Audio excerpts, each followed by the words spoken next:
সংগ্রাম চলবেই অবিরাম। সংগ্রামী উপস্থিতি, আজকের এই রেলিপথ সমাবেশের মহান বিজয় উপলক্ষে আজকের এই সমাবেশের সম্মানিত প্রধান অতিথি, সম্মানিত বিশেষ অতিথি, সম্মানিত সভাপতি এবং তৌহিদি জনতা, আসসালামু আলাইকুম ওয়া রাহমাতুল্লাহি ওয়া বারাকাতুহু।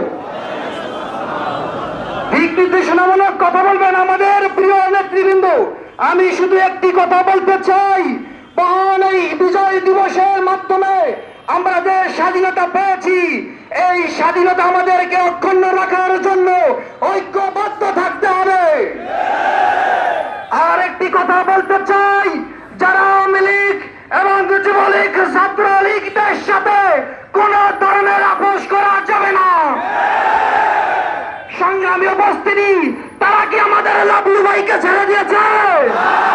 তারা কি আমাদের জীবন্ত শহীদ নুরুলহুদাকে ছেড়ে দিয়েছিল? তারা কি আমাদের তৌহিদ ভাইকে ছেড়ে দিয়েছিল? তারা কি আমাদের মাহবুব ভাইকে ছেড়ে দিয়েছিল? সুতরাং এই স্বৈরাচারের সাথে, এই জালিমের সাথে কোনো আপোষ করা যাবে না, যাবে না, যাবে না। আর একটি কথা বলতে চাই, আমাদের আলেম হত্যাকারী, আমাদের নেতৃবৃন্দ হত্যাকারী, শহীদ হত্যাকারী, এই খুনি হাসিনার অবিলম্বে বিচার করতে হবে।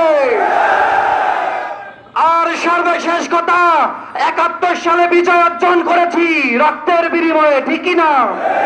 ২৪ সালে অর্জন করেছি, আর একটি বিজয় অর্জন করতে হবে, সেটি হলো ইসলামের বিজয়।